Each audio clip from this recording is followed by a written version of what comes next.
Saudi अरब और France की joint leadership में यूनाइटेड नेशंस में फ़लस्तीन इसराइल मसले के 2 स्टेट सॉल्यूशन पर इंटरनेशनल कॉन्फ्रेंस शुरू।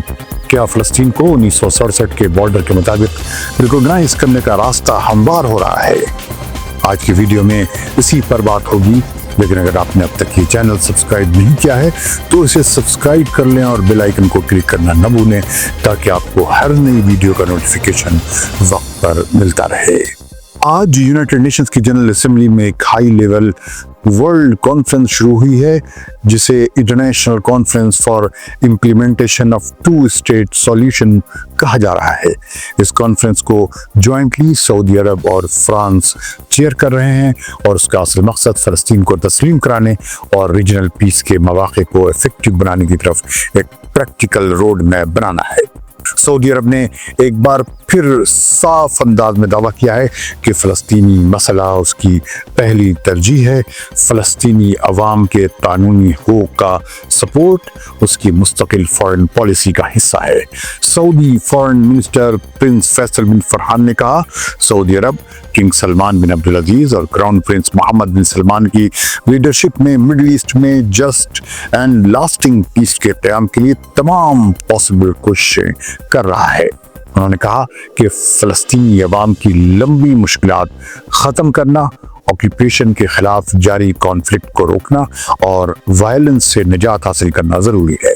इस इंटरनेशनल कॉन्फ्रेंस में शरीक पर्सनालिटीज़ में प्रोमिनेंट नाम हैं Saudi foreign minister prince Faisal bin Farhan, France के foreign minister Jean Noel Barrot, फ़लस्तीनी prime minister doctor Mohammed Mustafa, Qatar के प्राइम मिनिस्टर और foreign minister sheikh Mohammed bin Abdulrahman और यूनाइटेड नेशंस के secretary general Antonio Guterres. अब ये समझते हैं कि इस कॉन्फ्रेंस का एजेंडा क्या है।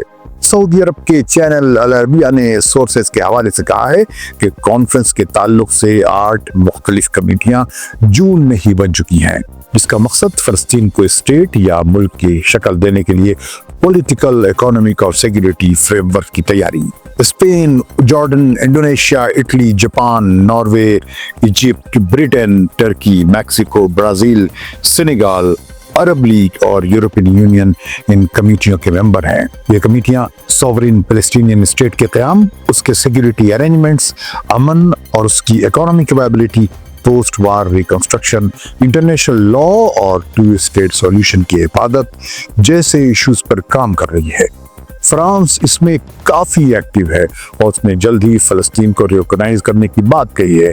यूरोपियन यूनियन ने इस कॉन्फ्रेंस को मिडल ईस्ट के लिए नहीं बल्कि पूरी दुनिया के लिए एक डिफाइनिंग मोमेंट बताया है। यूरोपीय ममालिक अब 2 स्टेट सॉल्यूशन को ही वाहिद वायबल ऑप्शन मानते हैं और इसलिए इस कॉन्फ्रेंस को डिप्लोमेटिक ब्रेक थ्रू बनाने पर जोर दे रहे हैं। कहा जा रहा है कि सऊदी अरब और फ्रांस की ज्वाइंट लीडरशिप में ये कॉन्फ्रेंस कंडेमनेशन स्टेटमेंट से आगे बढ़कर एक बाइंडिंग पाथवे की तरफ पेशकदमी है ताकि फ़लस्तीन को रिकॉग्नाइज कराने की कोशिश को इंस्टीट्यूशनल लेजिटिमेसी हासिल हो।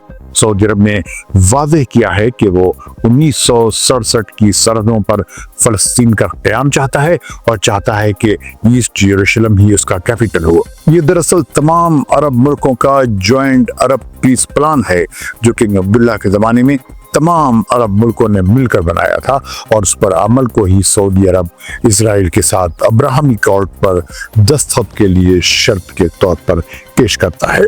अमेरिका जानता है कि जब तक सऊदी अरब इसराइल के साथ रिश्ते नॉर्मल नहीं करता, किसी भी दूसरे मुस्लिम या अरब मुल्क के साथ अब्राहमी कॉर्ड की कोई अहमियत नहीं। लेकिन सऊदी अरब साफ लफ्जों में कह चुका है कि जब तक 2 स्टेट सॉल्यूशन नहीं निकलता और 1967 के बॉर्डर्स के मुताबिक आज़ाद और सोवरेन फ़लस्तीन नहीं बन जाता और ईस्ट यरूशलेम उसका कैपिटल नहीं होता, वो इसराइल के साथ कोई मामला नहीं करेगा। जैसा कि मैंने बताया कि ये फार्मूला दरअसल अरब पीस प्लान के नाम से जाना जाता है, जिसे खुद सऊदी अरब के बादशाह अब्दुल्लाह ने अरब दुनिया से मंजूर कराया था और सऊदी अरब उससे फिर नहीं सकता। सऊदी टेलीविजन चैनल अल अरबिया ने कहा है कि ये कॉन्फ्रेंस मसले फ़लस्तीन पर एक डिप्लोमेटिक ब्रेक थ्रू और ये फ़लस्तीन के मसले का हल का रास्ता साबित होगी। सऊदी अखबार अल वतन में एक बड़े अरब जर्नलिस्ट और कमेंटेटर अब्दुल वहाब बदर खान ने लिखा, ऐसा लगता है कि फ्रांसीसी प्रेसिडेंट इमैनुअल मैक्रो ने वो साइकोलॉजिकल बैरियर पार कर लिया है जो यूरोपीय लीडर्स को लंबे अरसे से फिलिस्तीन की आज़ाद और सॉवरेन स्टेट को रिकॉग्नाइज करने से रोके हुए थी। मैक्रो ने एक सही वक्त का इंतखाब करते हुए ये ऐलान किया कि फ्रांस 21 सितंबर को फॉर्मली फलस्तीनी स्टेट को तस्लीम करेगा। अब्दुल वहाब बदर खान ने लिखा है कि ये फैसला अचानक नहीं आया है, बल्कि उसके पीछे एक लंबी डिप्लोमेटिक बातचीत थी। बदर खान जो अरब दुनिया के एक बड़े जर्नलिस्ट हैं जिनके ताल्लुकात भी बहुत दूर दूर तक है, उन्होंने सोर्सेज के हवाले से कहा है कि मैक्रो ने यह कदम अमरीकी प्रेसिडेंट और इजरायली प्राइम मिनिस्टर के साथ बातचीत के बाद उठाया है और साथ ही ब्रिटेन और कनाडा के प्राइम मिनिस्टर्स को भी साथ शामिल करने की कोशिश की है। अगरचे ब्रिटेन और कनाडा ने उसूली तौर पर उसका सपोर्ट किया है, मगर उनकी पॉलिसी प्रेफरेंसेस अमरीकी इंटरेस्ट के मातहत हैं। खासतौर पर ट्रंप एरा में उन्होंने लिखा है कि जहां तक डोनाल्ड ट्रंप और बेंजामिन नेतन्याहू की बात है, दोनों के काम के तरीके में थोड़े इख्तलाफात के बावजूद फलस्तीनी स्टेट के क़याम से इनकार ही कॉमन एलिमेंट है। ट्रंप अब भी अब्राहमिक अकॉर्ड्स पर फोकस कर रहे हैं, जिसे वो अपना पेट प्रोजेक्ट मानते हैं और जिसे यहूदी लॉबी अरब दुनिया में जोर शोर से बेच रही है।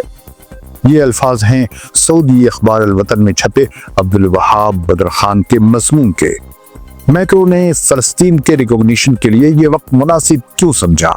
उसका जवाब बदर खान ने इन अल्फाज में दिया कि गजा में तहत एक हकीकत बन चुका है जिसे अब नजरअंदाज नहीं किया जा सकता। वेस्ट के पब्लिक सर्कल्स में इसराइल की वहशियाना पॉलिसियों के खिलाफ शदीद गुस्सा पाया जाता है। सीज फायर के लिए बातचीत नाकाम हो चुकी हैं, जबकि अमेरिका और इसराइल की टीमों में पोस्ट वार गजा के बारे में इख्तिलाफ है। यूएन एजेंसीज को ह्यूमैनिटेरियन एड की तकसीम के कामों से बाहर कर दिया गया है और यूएस इसराइल अल्टरनेटिव प्लान नाकाम हो गया है। इन तमाम हालात में बदर खान के मुताबिक मैक्रो को सऊदी अरब के अप्रैल के दौरे के दौरान पहली बार फलस्तीन को तस्लीम करने के इरादे के इजहार पर मजबूर कर दिया था। मई 16 और जुलाई 22 को कुछ यूरोपीय ममालिक ने इसराइल के खिलाफ बयानात दिए, लेकिन इसराइल ने उन्हें मुकम्मल नजरअंदाज किया। नतीजा ये हुआ कि मैक्रो ने बदर खान के अल्फाज के मुताबिक फ्रस्ट्रेशन ड्रिवन डिसीजन लिया, जो महज सिंबॉलिक जेस्चर नहीं बल्कि एक स्ट्रेटेजिक शिफ्ट का ऐलान है। वाशिंगटन ने इस फ्रांसीसी इनिशिएटिव की न सिर्फ मुखालफत की, बल्कि दर्जनों मुल्कों को बाकायदा पैगामात भेजे कि वो इस कॉन्फ्रेंस में शरीक न हों। मगर हस्बे रिवायत कोई अल्टरनेटिव प्लान पेश नहीं किया गया। मैक्रो को मौका उस वक्त मिला जब टू स्टेट सॉल्यूशन को सऊदी अरब ने रीजनल स्टेबिलिटी के लिए जरूरी करार दिया। सऊदी लीडरशिप चाहती है कि इस कोशिश में अमेरिका भी शामिल हो और ये कॉन्फ्रेंस इस जानिब एक कदम बताया जा रहा है। बज़ाहिर मैक्रो अपनी इस स्टैंड में अकेले नजर आ रहे हैं, मगर सऊदी अरब के साथ उनकी स्ट्रेटेजिक अलाइनमेंट फलस्तीन के लिए इंटरनेशनल रिकॉग्निशन के लिए एक नया रास्ता हमवार कर सकता है और शायद ये लम्हा मिडिल ईस्ट की पॉलिसी के लिए एक नया चैप्टर साबित हो। आपको ये वीडियो कैसा लगा कमेंट में जरूर बताएं। मिलते हैं जल्द ही ऐसे ही किसी दूसरे वीडियो के साथ। रेडियो देश के देखने वालों को फैजुल हक का सलाम।